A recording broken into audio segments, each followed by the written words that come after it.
Willie Aron's life as a musician has taken him many places, both literally and figuratively. A professional musician since his early 20s, Willie co-founded an influential folk-pop group called The Balancing Act, which released 3 critically acclaimed records on IRS Records, toured extensively and developed a loyal cult following.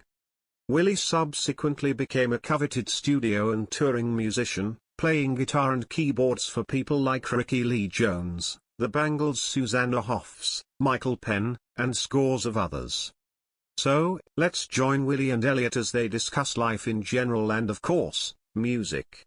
Okay, so we're speaking to Willie Aron today, and I don't know the best way to describe you, Willie. You're one of those guys that kind of like underneath the radar, but you're all over, that kind of thing.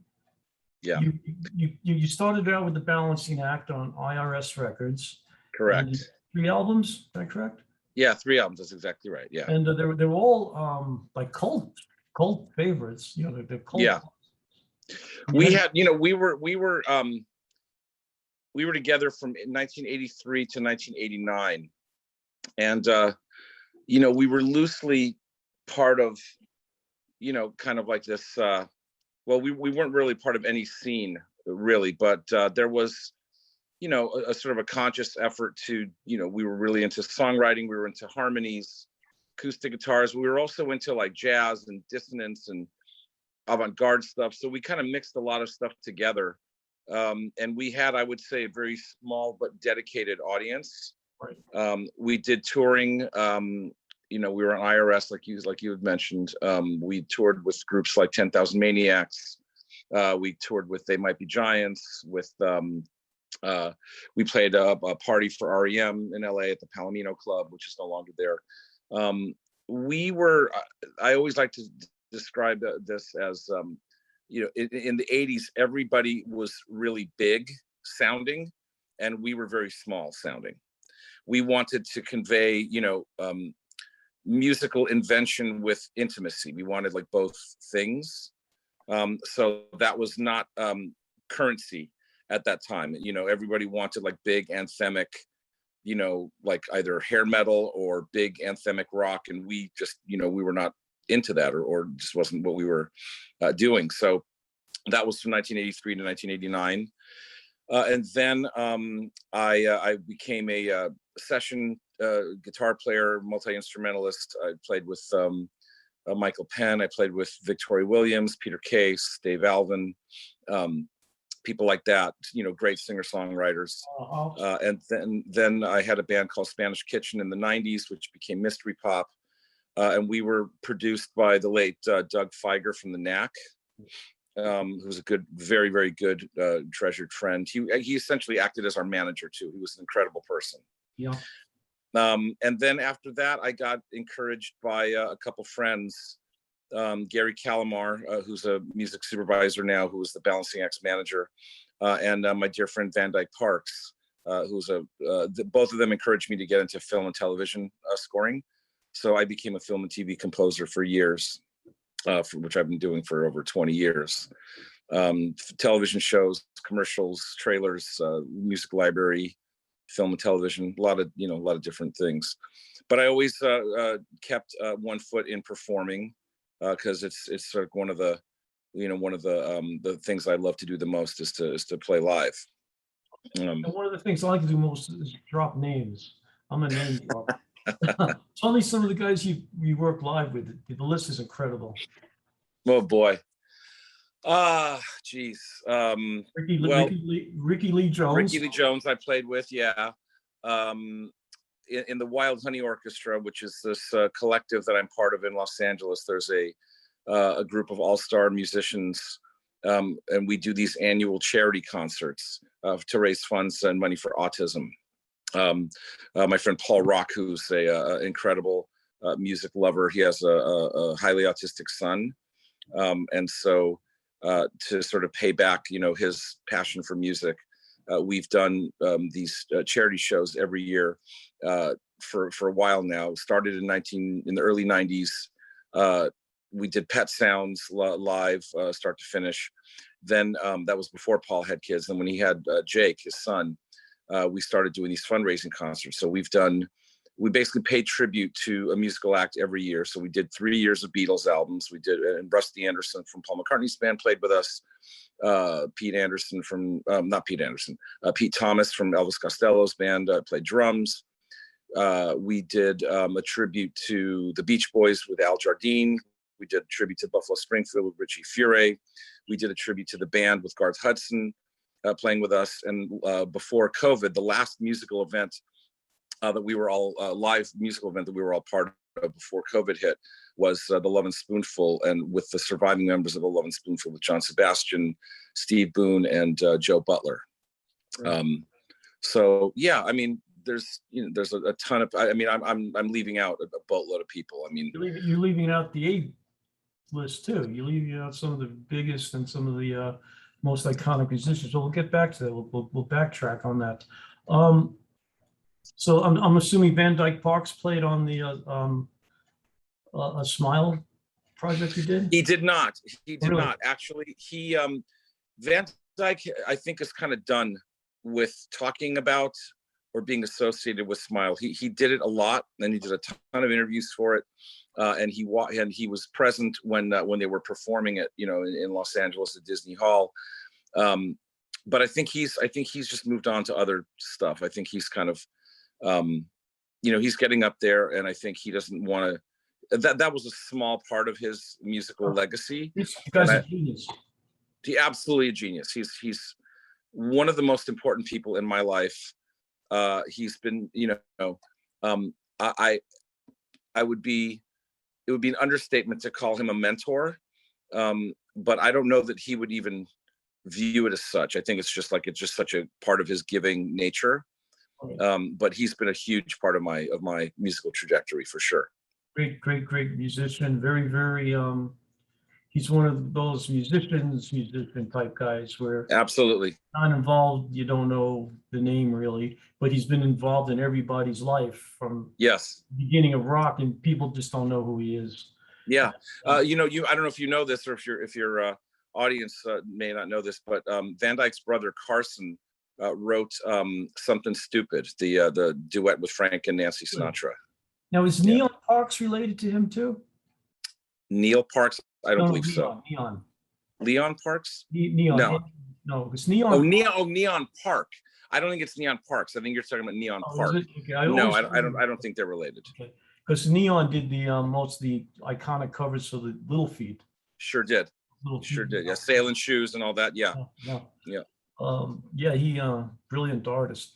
Okay, so let's talk about you. You, like me, came from a middle-class Jewish family. Yep. And, my parents were Holocaust survivors. Yes. My dad was from Poland, and my mom was from Lithuania. And they met at a displaced persons camp in Prague right after the war in 1945.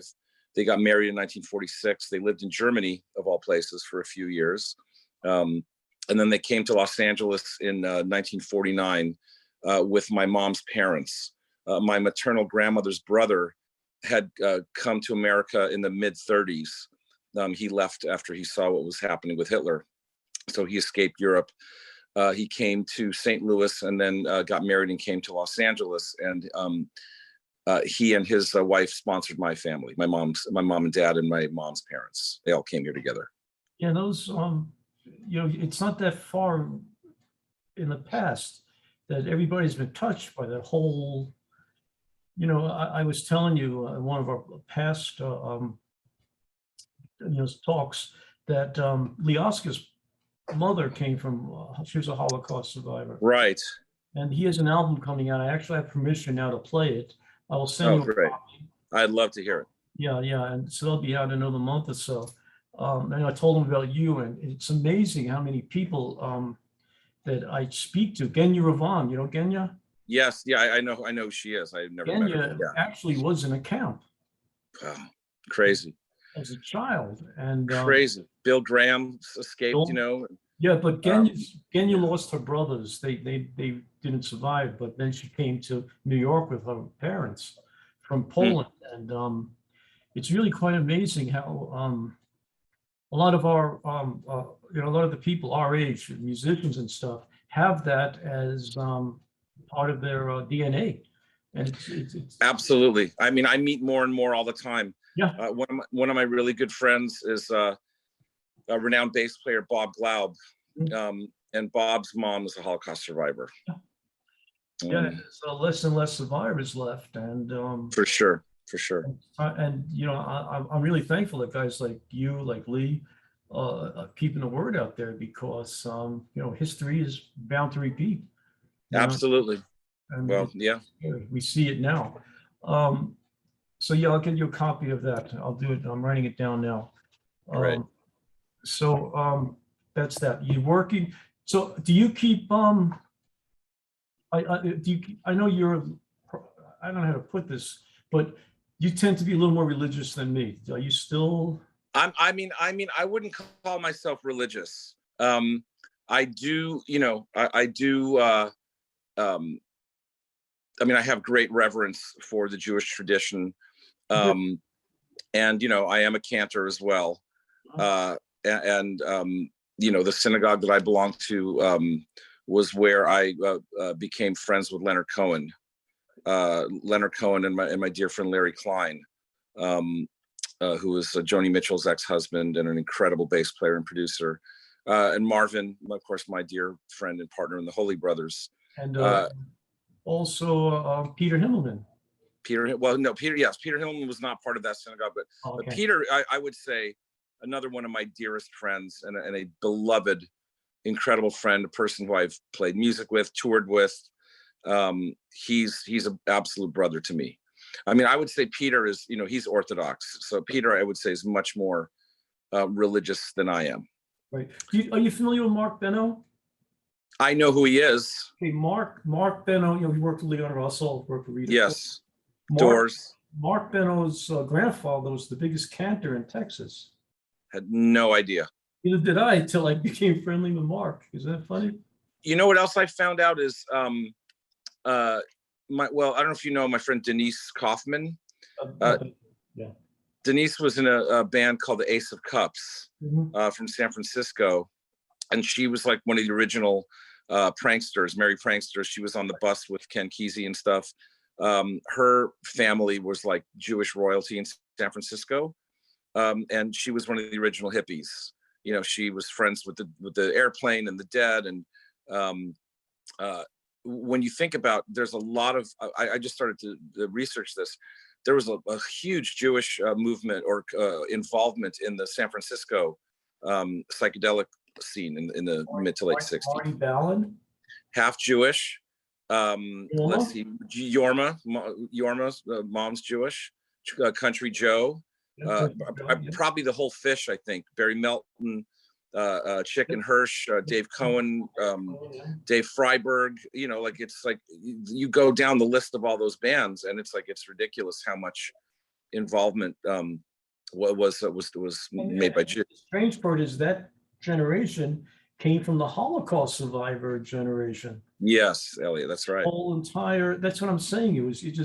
It's the DNA in that was so involved that and people don't realize it until later on. Well, there's also a thing where there are people who are Jewish who you would never think would be. So I'll tell you a funny story. When we were in the Wild Honey Orchestra, when we were rehearsing for the Buffalo Springfield tribute show with Richie Furay, one of the guest musicians was Don Randy. And Don Randy was part of the Wrecking Crew in the mid 60s. Don played on a gazillion, those, great records, that was coming out of LA in the mid 60s, all those hits, by the Beach Boys and, the Mamas and Papas and all that stuff. And so we're in rehearsal, and he starts talking about being a young kid from upstate New York playing in the Catskills. And I looked at him and I go, Randy's not your real last name, is it? What's your real last name? He goes, Schwartz. Well, so of course, and Don is the owner of a great jazz club in Los Angeles called the Baked Potato, right. Which has been there since about 1970. Yeah. So a lot of my Frank Zappa alumni buddies played there. Oh yeah, yeah. Yeah, they did, and Yeah, also, talking about Randy, California. Absolutely right. Yep. And Randy, California too. Yeah, Yeah. and then you go to the other coast, half of the punk, For sure. you had Lenny Kaye, obviously Joey Ramone, and just tons and tons Yeah. and tons. Oh yeah. So yeah, I guess we do own the media. Yeah, exactly. Yeah, so that's great. So you got involved in kids music. Yeah. So I Peter Himmelman and I, like I said, we've been friends and musical colleagues for years. And Peter has 4 kids that are all grown now. Peter's a grandfather now. Just bought I think a farm in upstate New York. I think he moved to New York City a few years ago. Then I think they left and bought a farm in upstate New York, he and his family. But Peter was doing kids music in addition to his incredible work as a singer-songwriter, like a quote adult singer-songwriter. But he started doing these kids records, and he asked me to be involved in them. And this is before I even had my own kids. And one of the records that I co-produced with him, My Green Kite, was nominated for a Grammy in 2008. So I just started, I think somebody had heard that album and somehow got in touch with me and asked me to kind of rework their kids music curriculum. And so I started having like an ancillary career as a children's music artist. I haven't recorded any, officially released CDs of my own kids' music, but like I do curriculum for a bunch of different preschools throughout Los Angeles, original songs and reworking traditional folk tunes. And so, yeah, I mean, I've got a pretty varied, career in music, Yeah, but kids' music is a part of it too, for sure. yeah, and one of the Zane brothers, Dan Oh, Zane. Dan Zanes. Yep. Dan, He's probably the biggest. yeah, he's very, very involved in that era, in that aspect. Yeah. And yeah, it's great. A friend of mine, David Jackson from Van de Graaff Generator, remember that band? Sure. Progressive rock. Yeah. He actually has a company that kids that are very, very have very, very, very bad handicaps and things. They put together an instrument. It's like that harp that plays with lasers. Oh wow, I don't know what that is. Yeah, and he's in the UK and he did a lot of work with it. He keeps telling us about it at our meetings, and it's quite amazing how kids, they could, kind of move their necks. If anything they can move, they can break the laser, the laser beam, and create some type of a musical sound. And he's very, very involved in that as well. Okay, so let's move on. What are we doing? What are we doing now? What are you working on? Well, right now, Marvin Etzioni and I, aka the Holy Brothers, we are working on our second and third albums. During COVID, your first album's incredible. Thank you. I'm telling you, when you hear these next two, it'll knock your socks off. I think we hit a new peak. So during COVID, Marvin and I, obviously couldn't perform live. Sure. And so we took the opportunity, while everybody else was sort of all the other musicians that we know who were primarily live performers or who made their income from live performance. They, a lot of them suffered financially, but we decided, rather than kind of get, bogged down by negativity, we just decided to channel the time and the energy into recording. So once it became safe to re-enter recording studios, once there was a little dip in the active COVID cases in LA, we started going back into the recording studio, and we've been recording. And Marvin's so prolific that he has like new songs pouring out of him pretty much at will. So when he's got a new song that we sort of deem recordable under the Holy Brothers moniker, we go in and record. So we have that's pretty much what we've been doing. has been really working on this album, the second album, and we'd like to have two under our belt, before all is said and done. So I'm assuming that eventually things will be as normal as possible. Any chances of you guys getting out there on the road? We hope so. We certainly hope so. I know that, right now though, it's, there's no, I'm gonna quote Marvin here. Marvin likes to say, and I agree with him, that we can't control the future. So everybody can project out, well, what's going to happen in a year, what's going to happen in 6 months. I mean, of course, when the records come out, I'm sure we'll perform live because we would love to do that. But right now, the main focus is just to focus on making the best recorded music that we can, and bring these songs to life, and that's what we're doing. Okay. And also during the lockdown, Marvin and I sang on the new Timothy B. Schmidt album. Oh, wow. That's going to be coming out. I think it's finished, and I know that the Eagles are out on tour right now. So I think so the person that is our engineer, Jeff Peters, he's also co-producing and engineering Timothy's record. So through Jeff Peters, we got to sing one song, which was released as a single late last year. But that's going to be coming out in that song of ours, the song we sang on, called "Cross That Line," is going to be on the album. Now the Holy Brothers, what label is that on? I want you to tell me. That's going to be on Regional Records, which is Marvin's imprint, under 6 Degrees Records. But Regional Records is what we are recording. That's our recording label, and that's Marvin's boutique label. And your first album is on that label as well, the Holy Brothers. Correct. And, Yeah. And that album has so many layers to it. That first album. Oh, My Name is Sparkle. Yeah. Yeah, it has. Yeah, My Name is Sparkle. It has so many layers. Like you really don't know where it's going until you get there, and it's like, what is the main character? What is his whole dick? That kind of thing. And until yes, it could be anything you want it to be. That's correct. I mean, the whole idea of the character, My Name is Sparkle, we're not sure what gender it is. We're not sure really what Sparkle is, except that Sparkle is on a quest, to find God, or to find, just to find a purpose.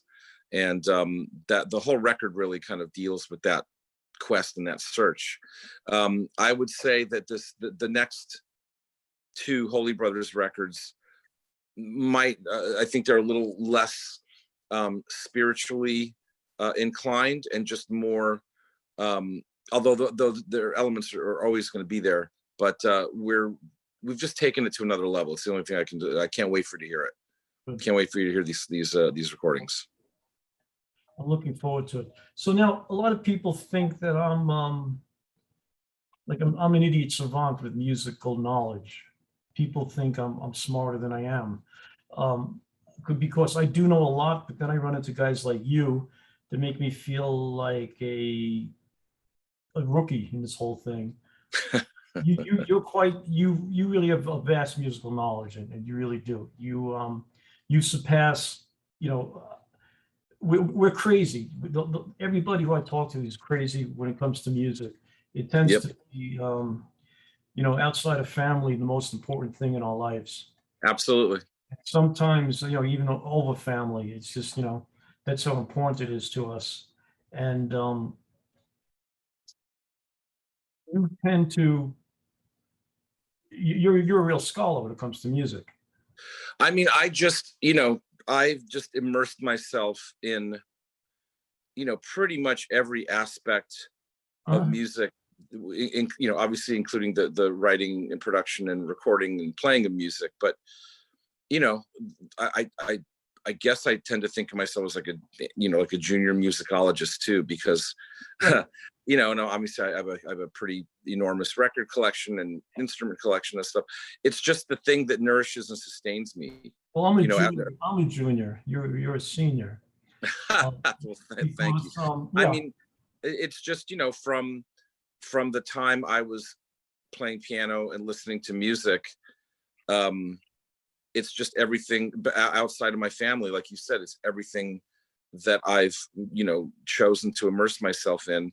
And I'd like to think that I don't know anything. And I mean that sincerely, because I like to stay curious.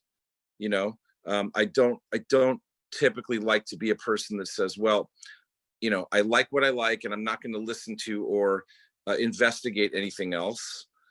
I don't think that would be, musically healthy for my creativity and for my just desire to just kind of like, now that doesn't mean that I don't have, definite opinions. I definitely do. But I tend to focus on, stuff that I will get some, like I said, some nourishment from, rather than, spend a lot of time putting something down that, it's like, that's for other people. The thing that I like to think about now is, if there's a type of music or artist, whatever, that doesn't float my boat, I'd rather spend the energy going, that's for somebody else. It's not for me. It's totally fine. Like, there's certain, types of music, or certain, bands or performers that I'm going to go to my grave having never investigated, and that's okay. Yeah. I don't lose sleep over, Well, over. that's what I feel, but it's getting hot. Well, are there any new bands on the horizon that you can pick out that? There's a band. This just shows you how, like, the power of music. I was at a record store, I think last year, or year before, and there was a record that was playing, and immediately I kind of like fell under its sway, and I went to the clerk and I said, "What is this?" He goes, "This is a band from San Francisco called the Asteroid Number 4, and my band happens to be opening up for them. They're playing in 2 weeks. Here's the flyer."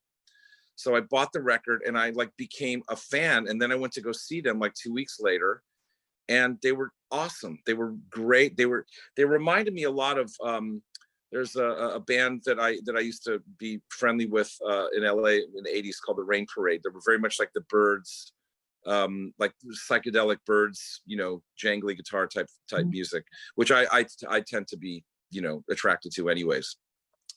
So as it turns out, when I went to go see this band, the Asteroid Number 4, they did like 2 or 3 songs off of the first Byrds album. Good.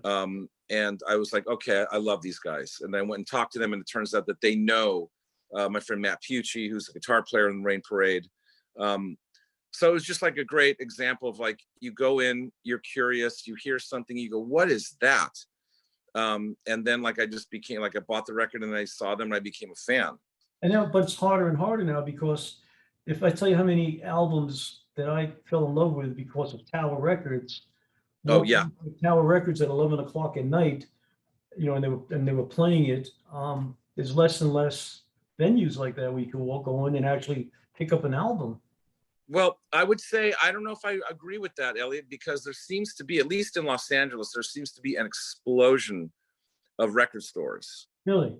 And oh my God, I mean, yeah, it's like you blink and there's a new store, like, opening up. I mean, the vinyl revival has really taken hold, I think, all over the world, really. I mean, if you like dug a little bit and spent some time, you'd be like amazed at how many.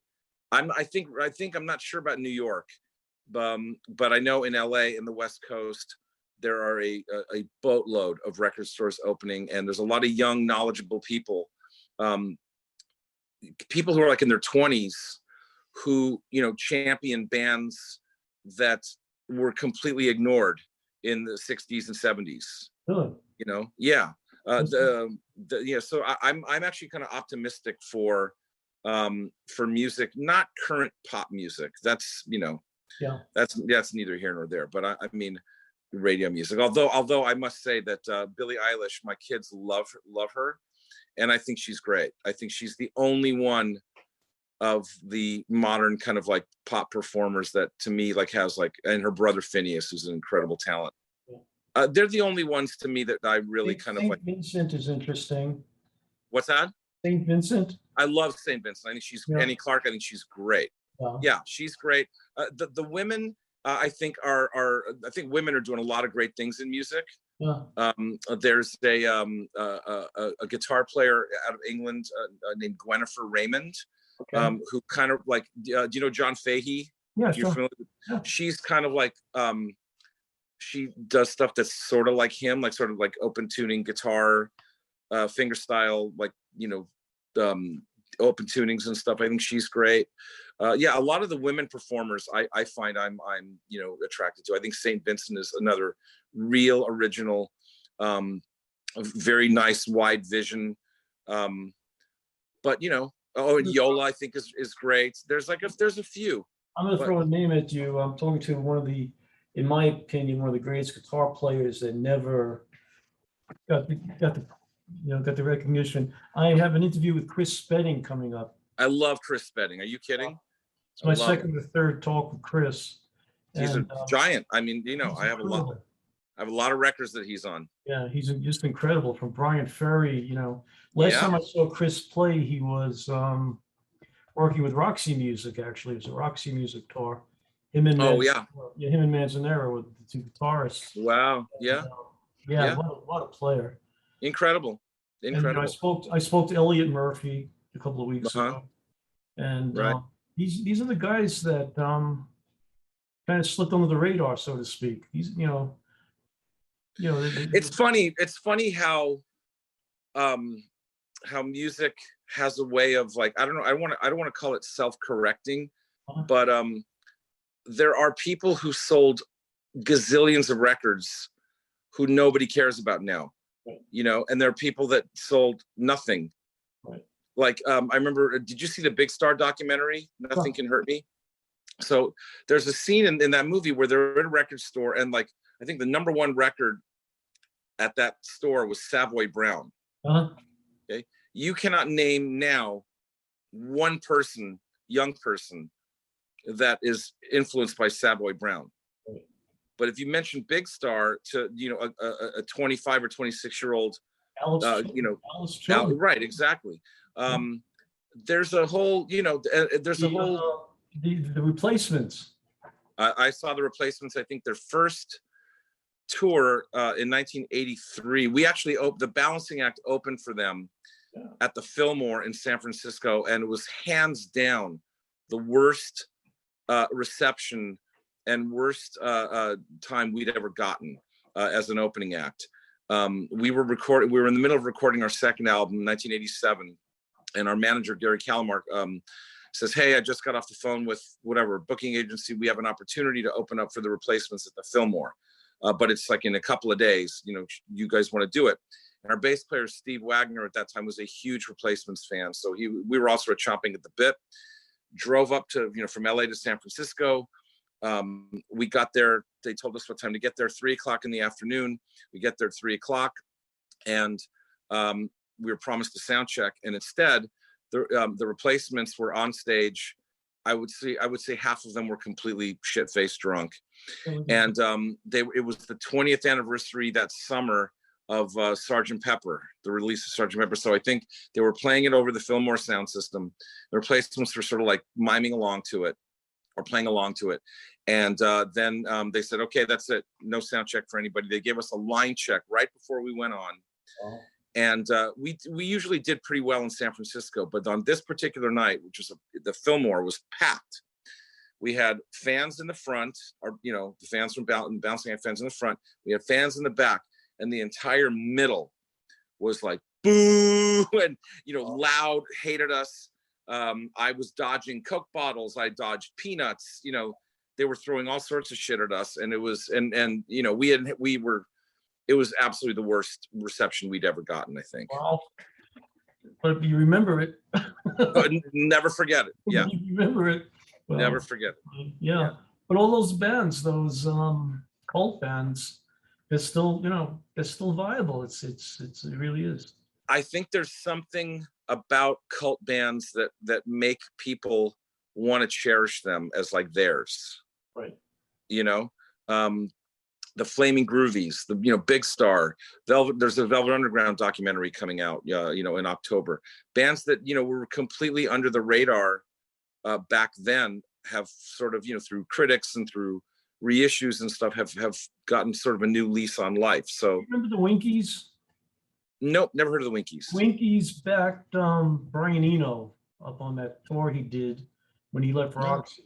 Oh, no kidding. Okay. You remember there was a bootleg out, Dolly's Car, I think it was called. Oh yeah. Live album. Eno did Fever on it, one of the tunes on it. Wow, I didn't know that. Wow. Anyway, the Winkies, Philip Rambo, who was in the Winkies. I'm friendly with Philip. He's a Canadian living in the UK now. He had a great tune out years and years ago called Fallen, 100 years ago.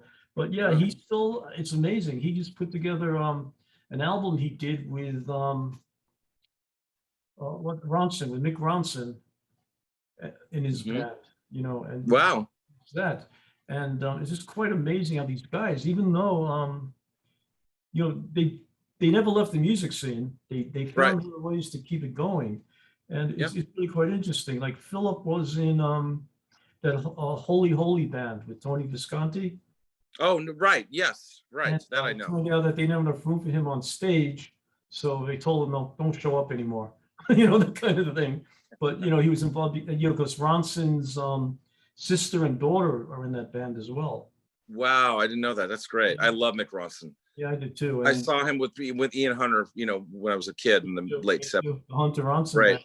Fantastic. Yeah, I saw them at the Felt Forum in New York. And yeah, I was a big Mott fan. Yeah, me too. Love him. Marvin too. Marvin, like one of Marvin's favorite bands. I mean, Marvin's older than I am.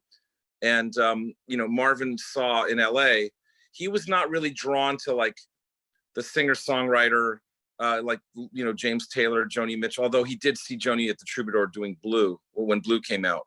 But Marvin was always sort of an Anglophile. And in the early 70s, when he was a teenager, he was really into like the Kinks, Mott the Hoople, you know, Bowie, huge Bowie fan. Flaming Groovies, even though they weren't really British. They were great. I love them. The Flaming Groovies could be tossed into that category. Yeah, I love them. I mean, I listened to Shake Some Action, the album, not long ago. And the last song on the album, I Can't Hide, I put that up against anything from the 60s. It's a great song. Yeah, I used to love Flamingo. That was a great album. Yeah, it's a great album too. Teenage Head, Flamingo. Yeah, they were really cool.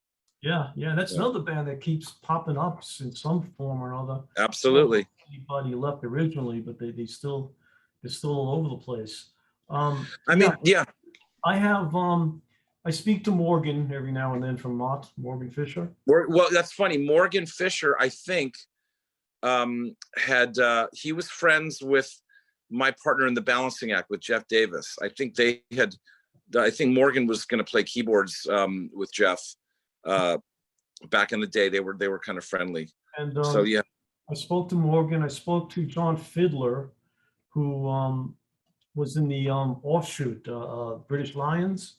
Oh yeah, I don't know. I mean, I used to see that record. I don't think I've ever heard it, but I've seen it many times at records. Well, John was in there. Morgan, all the guys from Mott wound up in there. And I have an interview coming up with Luther with Ariel Bender. Oh yeah, wow. Yeah, that's great. Yeah. I spoke to Ariel. We're gonna be doing a formal one shortly. Yeah, I'm a big Mott fan, and you know, Ian Hunter is in his like early 80s now. Right, and he looks great and still sounds great. He walks like 5-6 miles a day. And that's the key. He had to cancel the tour because of his ears. Yes, I had tickets. Yeah. I had tickets to go see the Mott reunion. I'm still pissed off that. Well, it may be happening again because he just got these earphones that get rid of the buzz.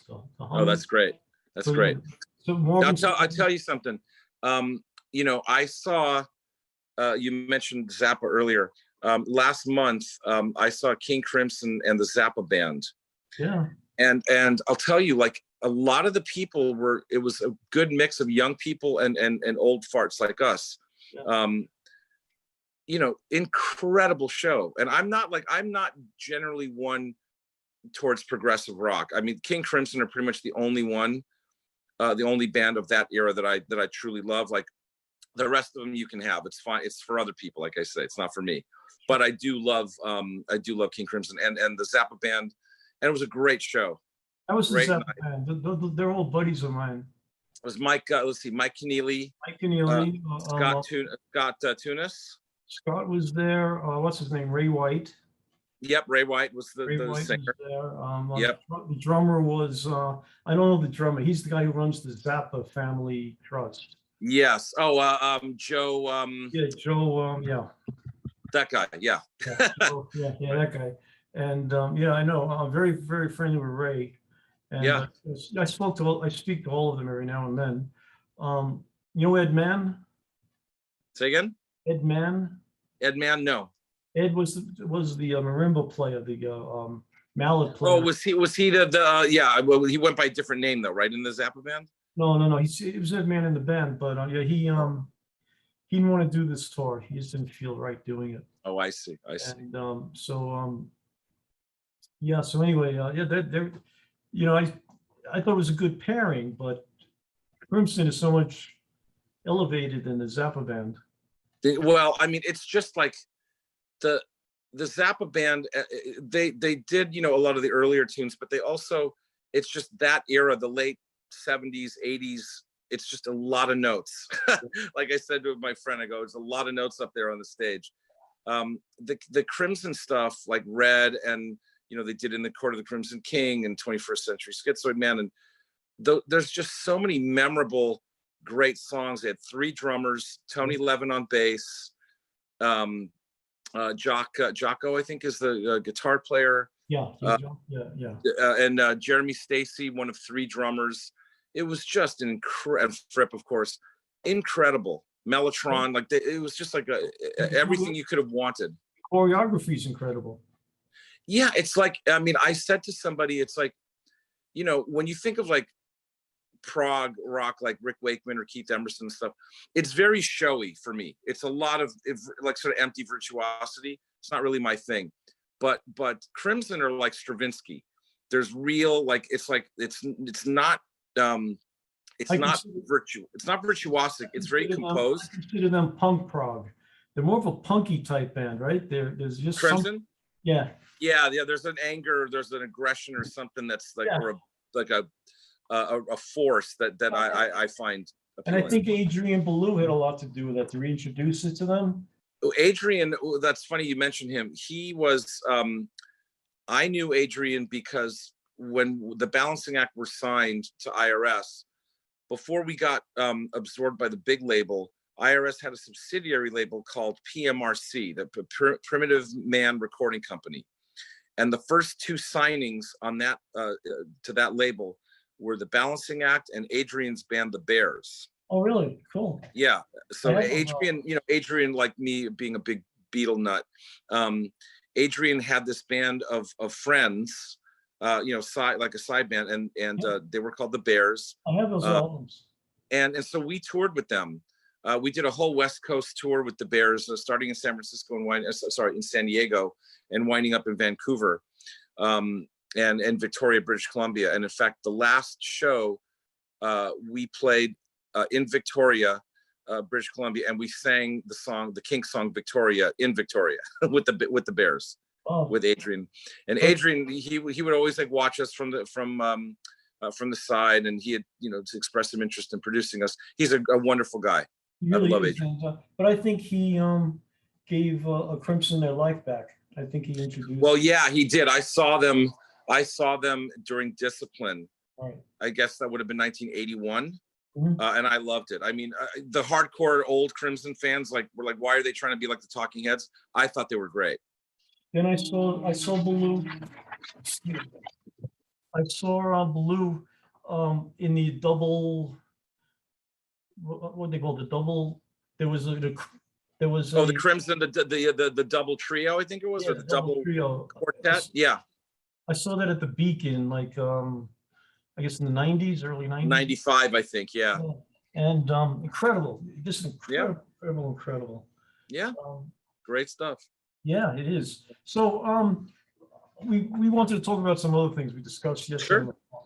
Sure. You being the music fanatic, me being a music fanatic, the new we were talking about new releases that are coming out, and there seems to be the clouds opened up and they're falling from the sky.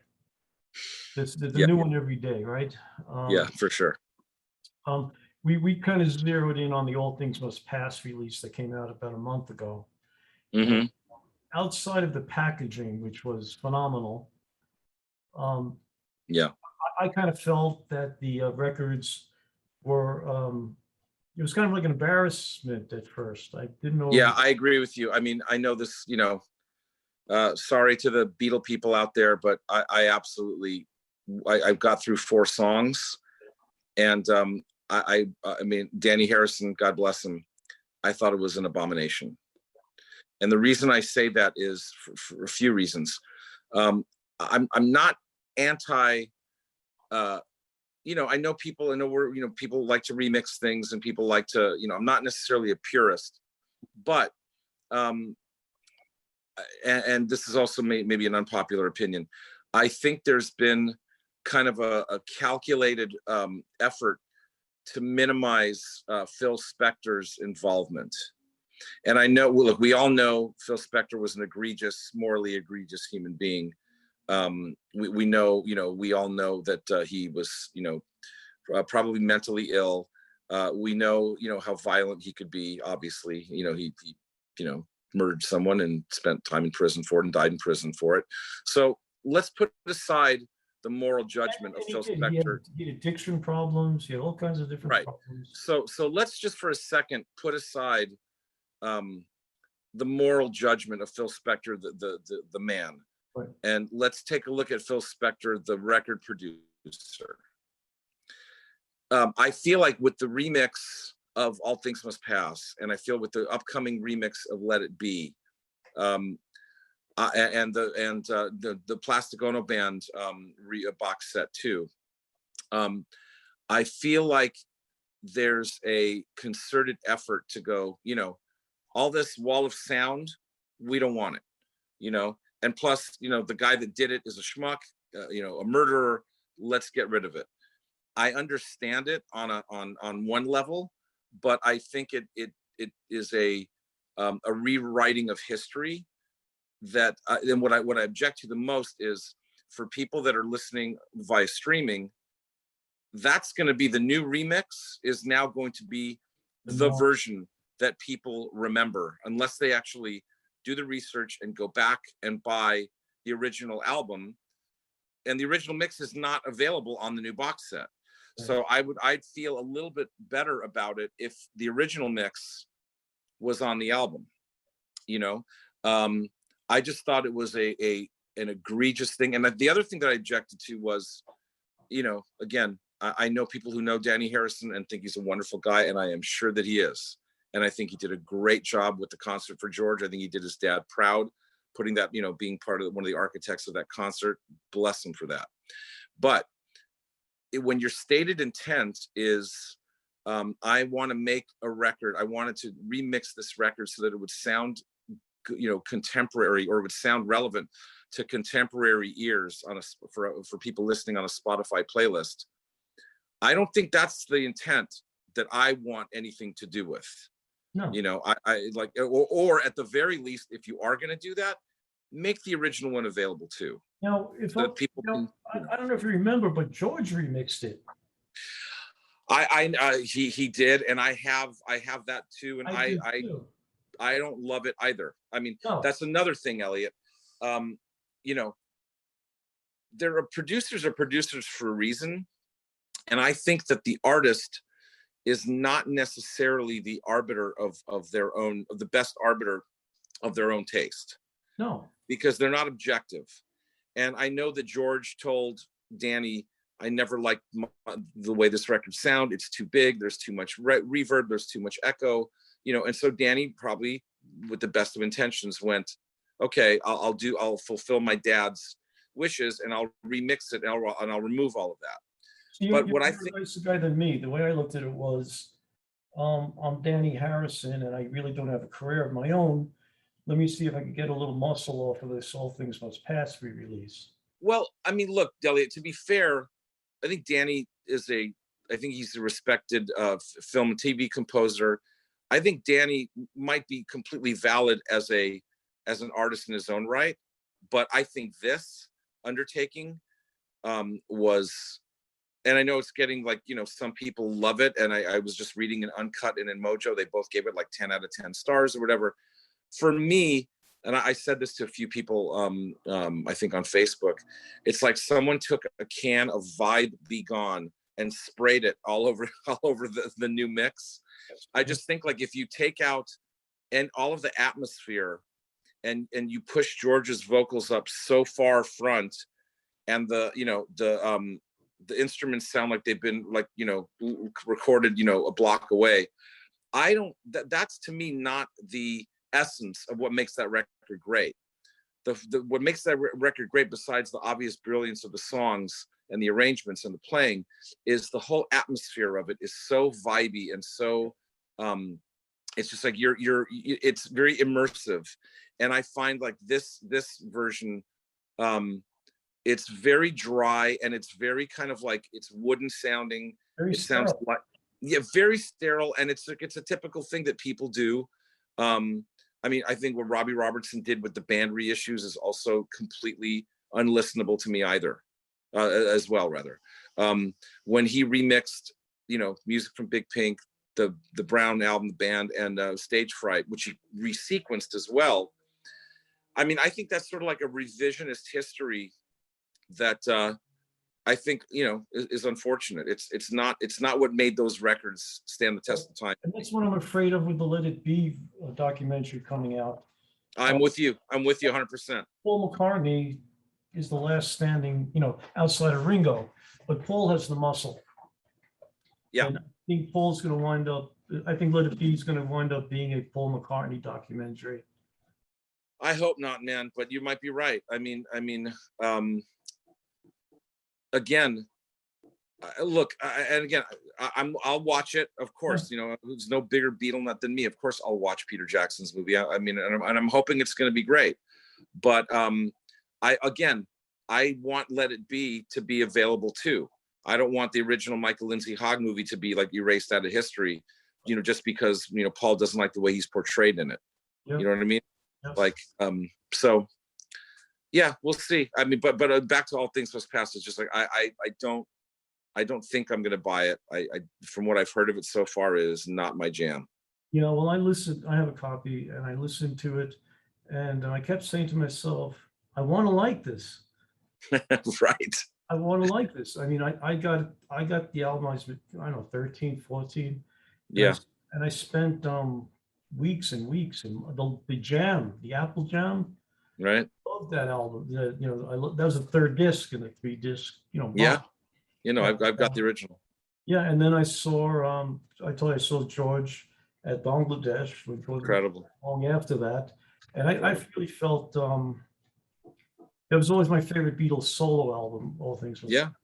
A lot of people would agree with you. And when this one came out, I kept saying to myself, nah, this is a mistake. I must have a bad copy of it. This can't be what they're talking about, because there's actually some songs where you hear the levels of the instrumentation just drop. Absolutely right. Absolutely right. That's true.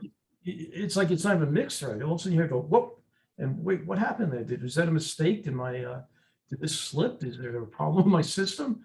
And it wasn't. It was the disc. And yeah, you know, I just kind of feel that if you wanted to have it done, you know, I told you I spoke to Alan Parsons. Alan said, "Why didn't they call me?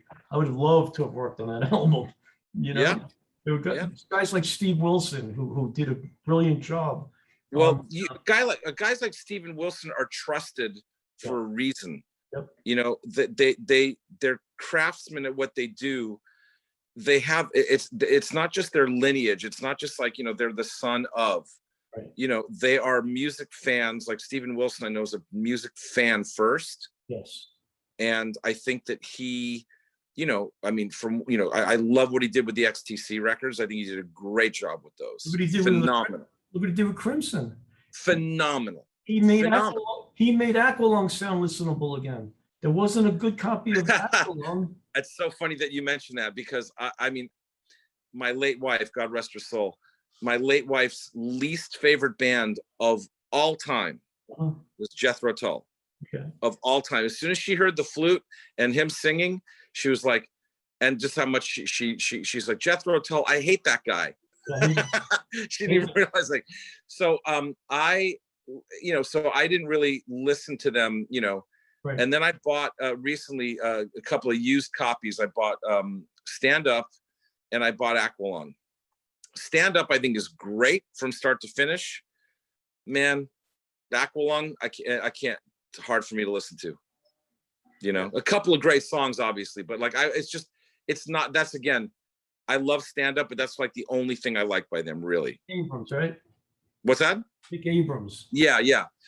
So, but anyways, back to the Steven Wilson thing. I mean, I think like there are people who are talented that can do, good, who can do good things. But you were talking about a producer and an artist not being maybe the same guy shouldn't be doing both.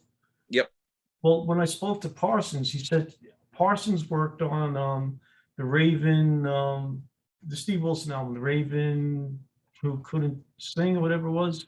Yeah, I don't know his solo work, but yeah. Anyway, he called Parsons and had Alan do the producing on the parts that he wanted to sound like Parsons did.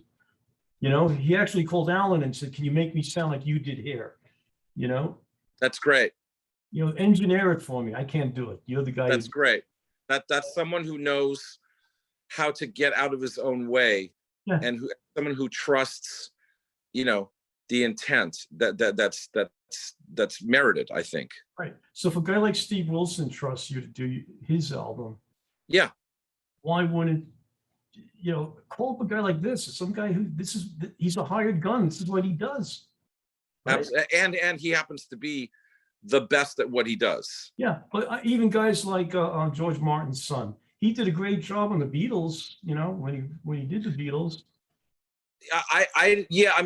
For me, it's mixed. I thought Sgt. Pepper, he did a fine job on. I thought the White Album, especially the bonus disc, was great. I did not like what Abbey Road. I thought that was a record that did not need one scintilla of enhancement. It was perfect. None of them really did. Yeah, exactly. None of them really did. But how about when he did the entire series? What do you mean? When he remastered the Beatles, he did the entire Beatles catalog. No, not yet. He only did Pepper, White Album, and Abbey Road. He hasn't done the early stuff yet, and I think that's probably coming down the pike too. The early stuff when they remastered them. George Martin did. Oh, it's still George. Well. When the original CDs came out in '87, it was George Martin, but later, it was the team at Abbey Road now. Oh. They went in and got the stereo one is digital, but the mono box is all from the original master tapes. Okay. So they did a great job on the mono. You hear a great story. Who told me the story? John Oldman told me the story. Jeff Emmerich. Yep. It was Jeff. He his job when he started working at Abbey Road, his job was to make sure all the masters were copied onto a yes. tape. Anyway, he's there one night and there's no tape left in Abbey Road. They ran out of tape. So he said, "Damn, what do I do? I got to do something." He runs. The only store left open was Woolworths. Wow. Buys like $1, these dollar little reels, whatever it was, and he takes them back and he records. He gets his safeties. The next day he drives in and all the big shots at EMI, Abbey Road, are standing there and they rip them apart. They wanted to fire them. They wanted to shoot them. How can you put our biggest commodity on a cheap tape like this? What the hell's wrong with you? Anyway, when they did the Beatles anthology decades later, they go to the masters and all the masters started crumbling. They had to bake them. The only two that were good were the ones from Woolworth. That's great. That's a great story. Yeah, that's fantastic. I did not know that. Yeah. Jeff told John Oldman that story, and Jeff came to the rehearsals when we did the Wild Honey Orchestra. When we did the White Album, Jeff was there. He came to the rehearsals. A really nice guy, very, very nice. And Ken Scott came to the show. I guess there was a lot of antipathy between the two of them, between Jeff and Ken, and they couldn't be in the same building. So Jeff came to the rehearsals for the show, when we did the White Album show, and then Ken was at the actual performance. Speaking of iconic producers, I'm going to be speaking to Chris Kimsey. Mm-hmm. I've been contacting him for a bit. He's in Greece now. He's coming back soon. We're going to be doing an interview series. But Right. yeah, these are the guys that you know. So what are we going to do about All Things Must Pass? You don't have a copy of it yet? No, I don't have any interest in buying it. I mean, I just I'm not a completist in that way. Like I except for obviously the Beatles stuff is a different story. I have all of that stuff, but like in terms of George Harrison, All Things Must Pass, I'm happy with my original pristine 1970 vinyl copy. I'm totally fine with that.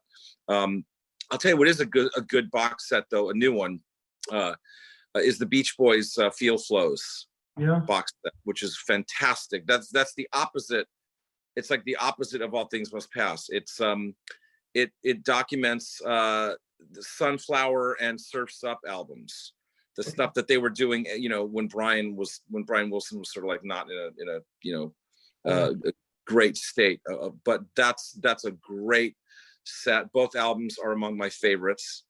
Sunflower in particular, great album. Surf's Up, great Beach Boys album. A lot of great unreleased Dennis Wilson songs on there. Really good alternate takes. A beautiful version of Till I Die, just a cappella. That's a great reissue box set. Into that one. It's called Feel Flows. Feel Flows. I spoke to somebody yesterday who was involved in the Gem Records Dennis Brian Wilson release. Did you hear that? Which one now? Gem Records put out a Brian Wilson tribute album. Oh, right. I think Maureen. Maureen Pietoso. Yeah. I think she had something to do with that, right? I think. I know about that. I haven't heard it yet. How is it? Get a copy. I'd love to hear it. Yeah. So I spoke to Jonathan Pushkar, who's youngest. I guess he's the young gun there now. And my buddy, my dear friend Mark Platt, who runs Radio Candy. You should interview Mark sometime. Mark's a great guy. He does independent internet radio promotion. He has worked Jonathan Pushkar pretty hard. Yeah, he's a big supporter of him. Yeah, Pushkar is pretty talented, and he won't tell me who they're working on next, but they have a new tribute coming out. But that album kind of wet my whistle to go back to check out some of the Beach Boys stuff. Yeah. I kind of missed the boat on the Beach Boys because I'm older than you. Yep. Not as old as Marvin. Listening, Marvin. So anyway, I'm older than you. So that when I was like when the Beach Boys were big, I was into like Frank Zappa, the Mothers. Sure. The Velvets. I was like a snob, The Beach Boys were kind of you're AM or Beach Boys, Monkees, Dave, right? Kind of thing. That's how they were perceived, and they were very unhip for sure back then. They were. And it wasn't just unhip; it was there was just so much great music back then. Yeah, and you couldn't get to all of it. And, that's for sure. That's for sure. Yeah. So I got to the Beach Boys late, and I'm really, really digging into them now, and I'm really, really enjoying it now. And have you seen there's a movie that I'm in actually called Love and Mercy, which is a biopic on Brian Wilson. Okay. And it has let me see who's in it. Paul Dano plays the young Brian, and John Cusack plays the later Brian. And it's, if you look it up, I play one of the Wrecking Crew members. I'm in it for a little bit. While Brian's recording Pet Sounds. It's widely been regarded as one of the very few essential music biopics, because most of them, as we know, are not great. Most of them are but Love and Mercy is with my involvement in the film notwithstanding, it's a great piece of film. Absolutely, a great film. Love and Mercy. Cool. Yeah. I saw a documentary the other day on the Style Council. Uh-huh. You ever see that one? No, but when I was a kid, I loved the Jam, and I saw them, I think, pretty much every time they came to LA, Yeah. which was like maybe like 3 times. Yeah, it was interesting. I Yeah. wasn't a big Style Council fan, but it was Not interesting. me neither. Me neither. But I loved. If there's a good documentary in the Jam, that I would be interested in seeing. But Paul Weller's a talented guy for sure. Yeah, Will is great. I love his solo work too. Me too. Me too. Style Council just wasn't my cup of tea. Yeah. Yes, I heard some great stories. You're a musicologist. I'll fill you in on some. I'm very friendly with Michael Shreve, Santana's old drummer. So, we talk often, and That's great. he was telling me yesterday that back in the late '60s, Jimi Hendrix asked to join the Santana band. No kidding. Yeah. Wow. And Cole said, if he's here, what do you need me for? Right. That's interesting. Yeah. Oh. I mean, Jimmy he played with a lot of different people. I mean, he jammed, I think, as much as, I just think he loved to play. Yeah, he wanted to be in Santana, though. He wanted to be in that band. Incredible. That I didn't know. Incredible. Yeah, Mike. I know Michael for decades, and it's the first time he told me that. And I think Michael is friends with my dear friend Pat Thomas. Yes. We have to talk about Pat. Yep. Yeah, I've been in contact with. I spoke to Michael about Pat yesterday as well. Uh-huh. To me, Pat's a genius, and Pat's one of my dear friends, and he is again, he's deeply knowledgeable, deeply passionate, and Pat and I talk pretty much every day. We just laugh our asses off. Yeah. He's a wonderful guy, and I actually played a band with him. I know. Yeah, we have an improv band called Mushroom. Oh yeah, his mother's sick now. I know that. Yeah, his mother's ill right now, so I think we're holding off a bit. And Pat Thomas, love him. Good, because I have to talk to you offline. I got to get some. I need some Pat Thomas ammunition. No problem. I'm having a hard time finding enough, background stuff. His book. I can to quote my dear friend, the late Leonard Cohen. I'm your man. Yeah. We need to talk about Pat Thomas. Well, Leonard Cohen, man, he was. I tell you, you have a lot of good rubbing elbows with the right people. I'll tell you something, Elliot. I got lucky. My love and immersion in music has pretty much yielded mostly reward, very little bad. I think part of that, and I'm not saying that there aren't, a ton of schmucks in the music business and some musicians themselves, because that's obviously true. But I'd like to think that I've stayed curious and open. And every time I've been open to an opportunity has come my way. And I hope that continues for the rest of my life, because I love music in all its aspects, but performing and being involved in the creation of music. Like, I'll give you an example. My best friend in the world is a guy named Todd Lawrence, an amazing singer-songwriter. He made one album under the name Milo Binder back in 1990. Very much like John Prine, Loudon Wainwright, sort of like narrative songwriting. He's a master at that. And so I'm going to be producing his, and he has a disabled daughter, married. He lives up near Portland. So he made this album in 1990, Milo Binder. I'd highly recommend it. Garth Hudson from the band is on it. I'm on it. It's produced Milo Binder. Milo is the first word, and Binder, Binder, is the second. It was taken from Milo Binder, the character from Catch-22 from the book. Anyways, so Todd made one album. Then a whole series of incidents happened. He got married, and his wife gave birth to a daughter that was soon a very disabled, and he pretty much had to give up his music career to care for her.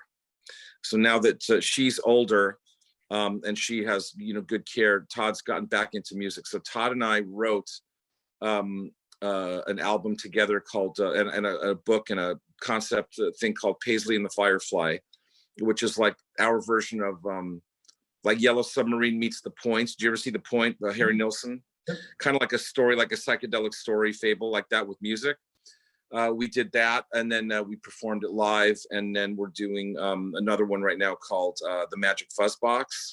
And then I'm going to Portland in October to produce Todd's album. He's got enough songs, amazing songs, for a new album, his second album, ever, just since 1990. And it's going to be engineered by my good friend Victor Krumenacher, who was the bass player in Camper Van Beethoven. Victor's a super talented guy, musician, producer, an artist in his own right, just a wonderful guy. So the point I'm trying to make is that I've got all these different projects, and I'm staying musically curious and open, and it's only yielding fruit for me. Can't ask for more than that. What's that? Can't ask for more than that. Yeah, I can't. I'm very, very fortunate. And it's funny because the music business tended to be a blessing or a curse to a lot of people. I've known so many people that let it ruin their lives because they're either chasing a dream that they'll never catch, or they hit the dream once and they're never going to hit it again, that kind of a thing. And they just have a hard time living with the situation they're in now. I think that's right. One of my dear friends, Peter Lewis, was a guitar player in Moby Grape. Uh-huh. And I play with Peter off and on over the years. He's a Moby Grape, another band that got ruined. They had three. Well, that's why I brought him up. I mean, he's one of my dear friends. Guitar players. What's that? There's three great guitar players in that band. Three great guitar players, incredible songs. Yeah. I think, again, they had the misfortune of, they put out that first album and they released 5 singles, 5 at one time, that happened to be released the same weekend that Sgt. Pepper was released.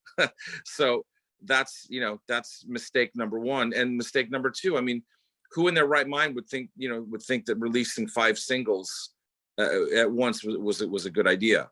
And I think that they were just one of those bands that just the sheer level of talent, and their inability to like have the time to gel as a band, it imploded like quickly, and mental illness and drugs and all the other shit that was going on. I always thought Quicksilver was in the same category. Yeah. Although Quicksilver had a little more traction, because I think Moby Grape, that first album, and then I think they made other records, but Quicksilver I think went on a little longer. They brought in Nicky Hopkins. Right. They had to kind of fix it. They had to fix they had to fix what was going on, but they could have been the biggest band in San Francisco too. Who, Quicksilver? Yeah. Yeah, there was a lot of talent. I mean, I have some friends from San Francisco who saw all the bands that were playing at that time. And one of my friends said, easily, Moby Grape was hands down, as a live band, the best of them. I mean, I think this was before the Dead had kind of like really gotten their thing together as a great, live, exploratory unit. But I think in the beginning, like 66, 67, I think Moby Grape were the kings of that hill. Yeah. And, Codeine. Who sang Codeine? Not Dino Valenti. Sons of Chaplin. Sons of Chaplin. Yeah, right. They were huge too. Yeah, a lot. That whole. So much. Another thing that I think about sometimes is how big were Jefferson Airplane. They were huge. They were the San Francisco band. Huge. I mean, I just listened to the first 2 albums in mono. Incredible. If you haven't heard Surrealistic Pillow in mono, it's like hearing it for the first time. Really? Now, that's an example of all the reverb and all the kind of like the atmosphere is not there in the mono mix, Right. but it's better. It's tougher. It makes it, they're almost like a Nuggets, like garage band. The mono mix of Surrealistic Pillow, incredible sounding. But the thing that I always thought about is, as big a band as they were, ask a modern band, no modern band, no indie rock band, no psychedelic alternative, nobody cites the Airplane as an influence. And it's always been sad to me because I love them. I'm a fan, big fan. Yeah, the Airplane were the #1 San Francisco band. For sure. People just think of the Grateful Dead as being it, but the Dead were, they weren't up, they had to creep their way It took up. the Dead a while Yeah. to start. Like once, Working Man's Dead and American Beauty, and then they started getting their reputation as a great live band. But I think up until 70, the Airplane were it, for sure. I don't know if they had the same thing on the West Coast, or if you were too young or whatever, but I saw the Airplane at the Fillmore East, Hmm. and Graham had this giant jet built Mm. and hung from the ceiling going down the aisles. And Yeah. before they came on, you heard the roar of these engines, of these jet engines, and then you saw this jet coming down coming right down the center of the Fillmore, and then boom, the Airplane were there, and every Wow. time they played, he kept that going. It was pretty cool. Wow.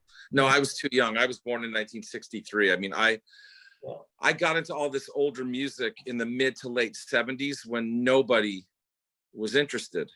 I mean, none of my friends, except for one or two, were even interested in 60s music. Everybody, when I was 13, 14, 15, when I was really like, when I met Marvin and just before, everybody was into the punk new wave stuff, which I was interested in too, or the like heavy metal, which I was not interested in, progressive rock, which I generally wasn't interested in, with a few exceptions. But like 60s music, like the Beach Boys, the Beatles, the Buffalo Springfield, Booker T and the MGs, Airplane, Bob Dylan, Motown. None of my friends, the Byrds, none of my friends were into that stuff. Except for, like I said, me and a couple other people. Right. So it was a very solitary pursuit.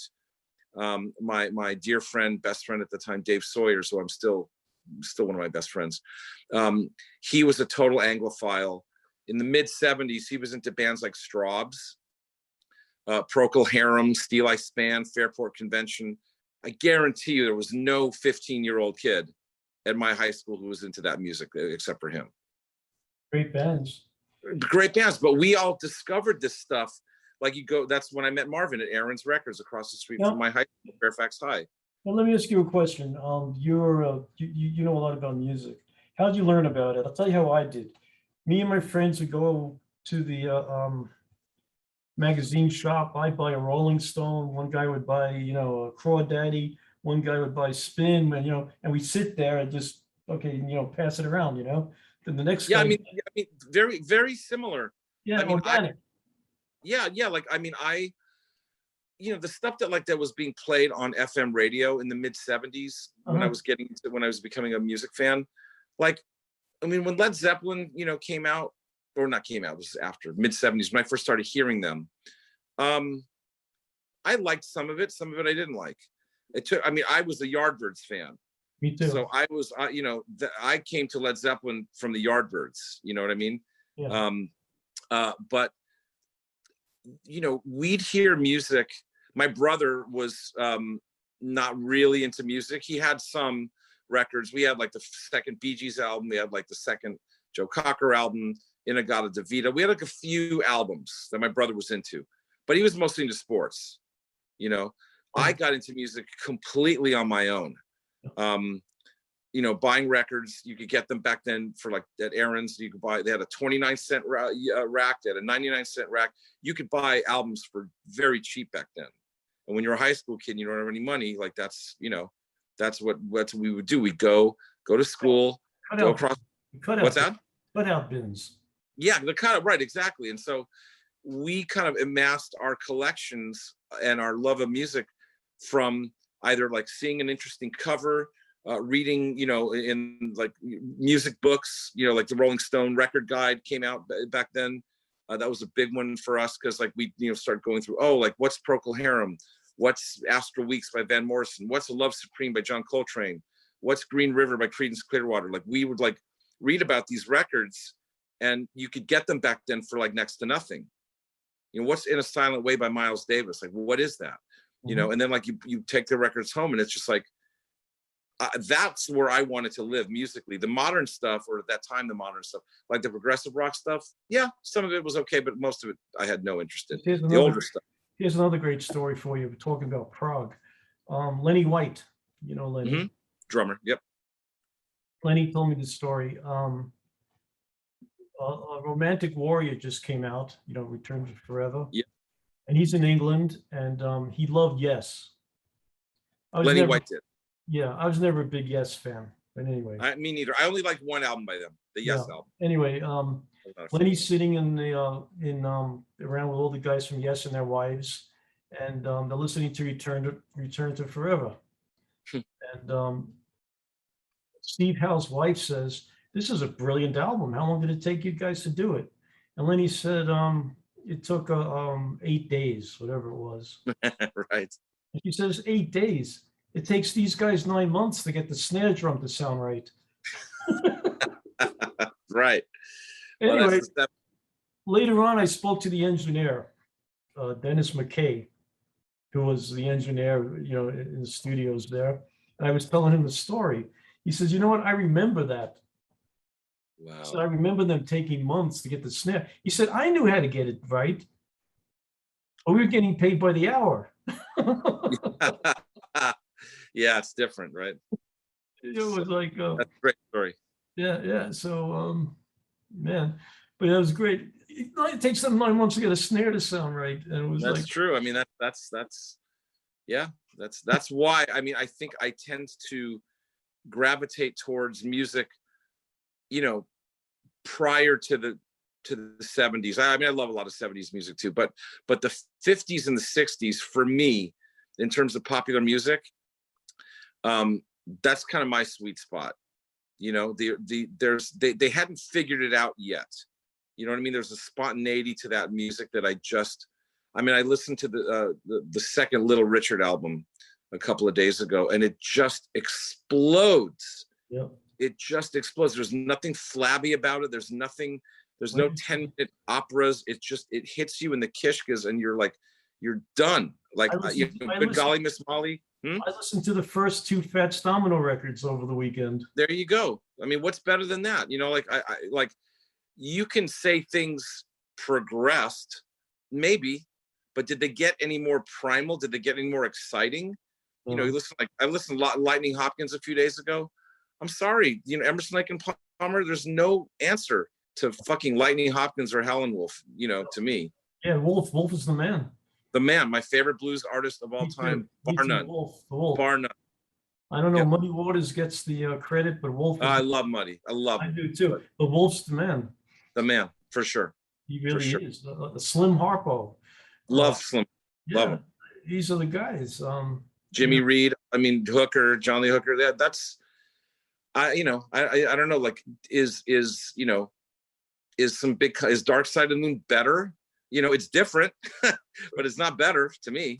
No. The idea that like we progress, I've never been one to, you know, to subscribe to a theory of music somehow. I think it's different, and I think things move. Like when rock and roll became rock, it became a different thing, not a better thing, not a worse thing, a different thing. It became an item to sell. It's a market.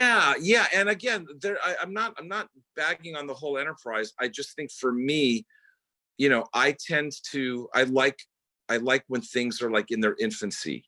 Mm-hmm. I like when things are really like when you haven't quite, you know, and Marvin and I are really, we always try really hard to not over egg our recordings. You know, it's like right when you think, okay, well, we can put more stuff on it, we go, no, hands off, you know, because we want the listener to fill in the space with their own stuff, rather than spoon feed every musical idea that you can. My daughter is now like really getting into Nirvana. My 13-year-old daughter. I have boy-girl twins. And so I took her to Amoeba, to the record store. She's now getting into records and stuff. And she's really into like big, loud, aggressive guitar rock. She loves the Deftones, and she's really big into Nirvana. So I bought her Nirvana Nevermind, and I bought her In Utero. And I mean, they sound great. Nirvana Nevermind's great, but it's like from the first song, to the last, it's just like it's nonstop guitar, like nonstop. Well, actually, I'm sorry, not Nirvana. Nirvana's different because they actually have more dynamics. It was another band. I think it was the Deftones, where it's just like it's brick wall guitars. There's like 50 guitars playing at once, and it's like I sound like an old man, but it's just like after a while, it's ear fatigue. Like I like to have music that has some dynamic range to it. Well, does you listen to the Balancing Act? Should I listen to your stuff? No, I don't foist my own work on my kids. It'd be interesting to play it. One day, if she starts to like, and not tell her it's you. Yeah. I right now I don't. That's right now I don't think she'd be into it, but maybe someday. That's what I would have done. But you know what? They like the Holy Brothers. Because they've seen us, because they've seen more. Like when we went to Canada, when Marvin and I played the Calgary Folk Festival in summer of 2017, when the kids were little, and we schlepped them all around the grounds and stuff. They were, and then they saw that we were playing to like thousands of people. They were like, "Dad, this is pretty cool," Nice, and it's pretty funny. It'd be interesting. That'd be an interesting experiment. I've been listening. I have an entertainment company. We do weddings and things too. That's how I kind of pay my bills. And I cannot understand new music. I can't understand it. There's no hook. It's like, it's, what it is, Elliot. I mean, and again, I'm going to be very sort of judicious here. There is some new music that I hear that I do love. Right. But I will say this, like, have you heard Janelle Monáe? She's not new. She's a few years old, but every time she puts something out, I love it. I think she's, like she's like, like a female Prince to me. Mm-hmm. I don't love everything Prince did, but enough of it was like fucking genius, music. But what I'm trying to say is this: modern pop is largely junk. Yeah. Largely. Billie Eilish, I put in a different category because there's, I think I put her in with the Amy Winehouses and exactly right, exactly right. The Adeles. Right, exactly right. But the vast majority of radio music now is very cookie cutter. It's very formulaic. It's the same like 6 chords, and it has a shelf life. And right, so like who's going to be listening to that in 5-10 years? 6 weeks.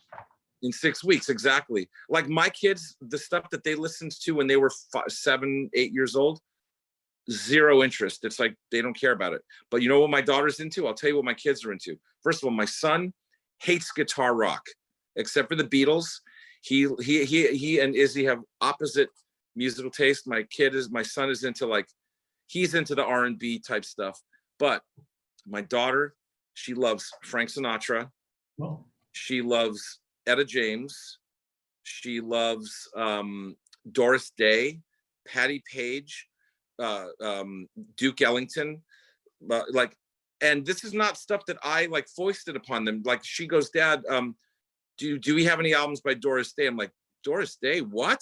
Are you kidding? She's like, yeah, because I'll tell you why. TikTok is has revived all old music.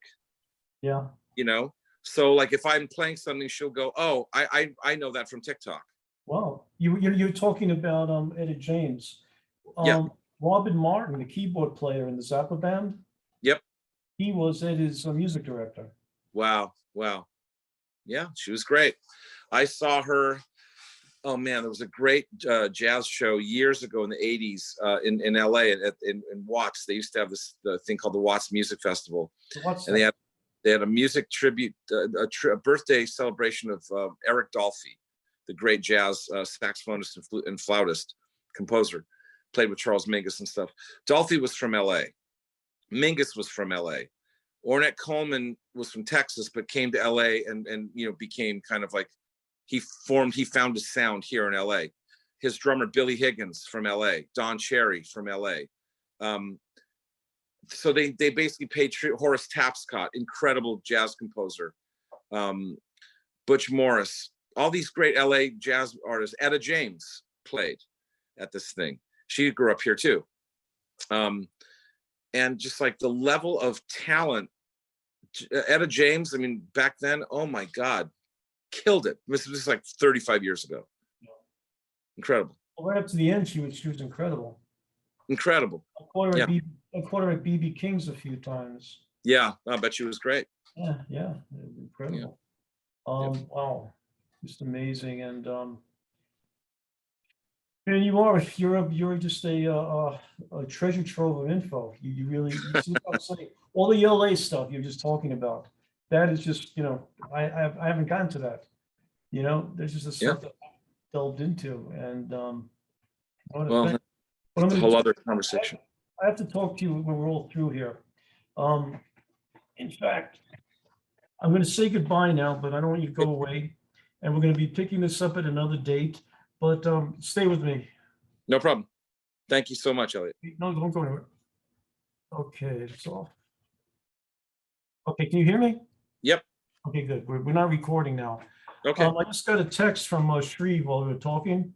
Oh, yeah? Hey, I just spoke to Pat Thomas. He said he's talking to you. Let's do a round table. Oh, bitchin'. How about you? You want to get in on it? Yeah, definitely. Okay.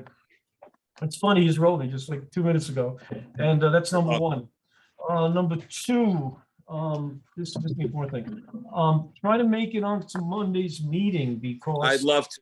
I would love to. I'll tell you what, David Jackson should be on. Okay. David's son works at Abbey Road now. He was one of George Martin's proteges. No shit. Wow. And he's still at EMI. And Michael will be on, I think. Todd Cochran is on, the keyboard player. That sounds familiar. Yeah. By 80 from Automatic Man. Okay, Automatic Man. Anyway, Todd's a big jazz guy. Great. He's put out an album.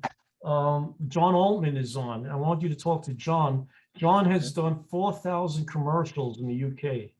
No kidding. Wow, great. That's just the little things he's done. He's won Grammys for he played sax. Jimi Hendrix played bass, and Peter Green played lead guitar in a band they were in.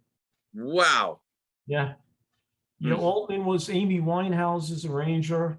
He's worked with everybody. You'll see he has like 1,000 gold albums on his wall. Wow, amazing. Yeah. There's some really cool guys on, and there's no airs, there's no scripts, and everybody just bullshits for an hour. That's great. I love it. Yeah, love and I kept telling Marvin to get you on, but he, I don't know. Marvin was on once or twice, and he comes and goes. But yeah. So that's why I'm coming to you direct. Who else should they be on this one? Oh, I think Patrick Gleason, the synth player. Oh yeah, sure. I've heard. Herbie Hancock. Yeah. All legitimate guys. Great. If I could get a band together with the people on, it would be a killer band. It'd be great. Awesome. Yeah, and that's I'm trying to get some of the mothers to come on, the original Mothers of Invention. Well, my one of my best friends, Martin Berman, is Don Preston and Bunk Gardner's attorney. Oh yeah. Yeah. In fact, that's funny. I have an improv band with my buddy DJ Bonebreak from X, the drummer, and my friend John Mormon, who plays guitar, Matthew Sweet. We opened for essentially the Grandmothers, which was Don Preston and Bunk Gardner. And when they did Uncle Meat in soundcheck, I heard Don playing, and I go, God damn it, Don wrote Uncle Meat. I know it.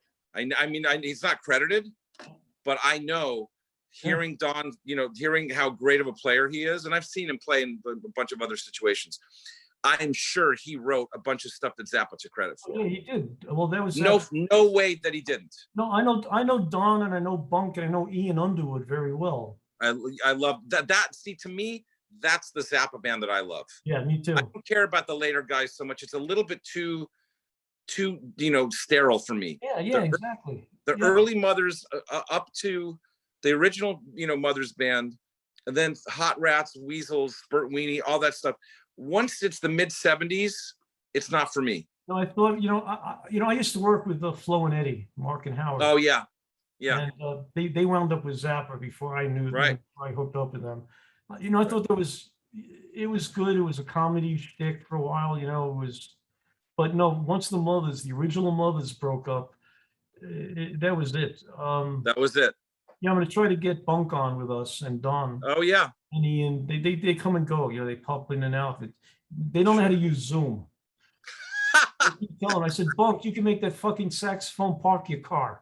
You can have that saxophone park your car, but you can't hit the damn Zoom switch. So if his wife's not home, he can't get on.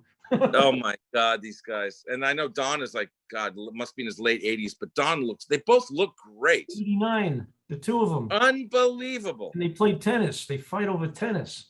Incredible. Yeah. So incredible. I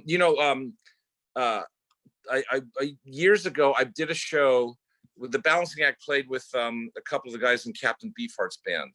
Oh yeah. John French, the drummer. Yeah, I know Drumbo. Unfortunately though, like I think he tried to friend me or something. I started looking at his Facebook page. He's super right wing. Oh my God, I think he's a total like conspiracy Trumper nut job. Who, Drumbo? Drumbo, I think so. And he lives out in Lancaster. We don't get into that. The captain, good. The captain used to beat them up. Yeah, I know. No, he was horrible to them. That I know. Yeah. He was horrible. I know Drumbo. I know Art Tripp. Ed Mann came from that whole shit. Right. Ed's daughter died the other night. Oh my God, I'm so sorry to hear that. She had alcohol. Oh yeah. Yeah, so he's a little. But it's great, Elliot. It's great that you've got this whole network and community of all these great musicians, though, man. That's wonderful. It's all legacy guys. These are the guys that I hooked up with. It's fantastic. I spoke to Dave Rubinson last last month. Oh, no kidding! Wow. You know that? Well, he produced the Moby Grape album for the first one. Yeah. Wow, yeah. He's still around? Yeah, he's living in France now. He's living on a sustainable farm. Fred Katera, who was his engineer, I'm friendly with. Mm-hmm. Wow. Fred's in his 90s now. Jesus, man. And he likes to talk to me because he wants me to keep his name around when he's gone. He wants people to know what he's done. And you know what? I'll tell you something. This is a funny thing. One of my dearest friends, you should look him up. His name is Nigel Sinclair. Okay. Nigel is probably the best film producer of music documentaries on the planet. Really? He produced the Bee Gees documentary that was just out on HBO. He and Ron Howard did 8 Days a Week, the Beatles documentary. They did No Direction Home, Dylan. He produced that as well. They did one on Pavarotti a couple of years ago. They're doing one now on Crosby, Stills and Nash, Billy Preston. If you look up Nigel Sinclair, you'll see, like, I'm in a band with him. We have like an amateur band called The Was, where Jackson Brown's drummer Fritz, me, and a couple other people we play Rolling Stone songs and other stuff for because Nigel's a huge Stones fan.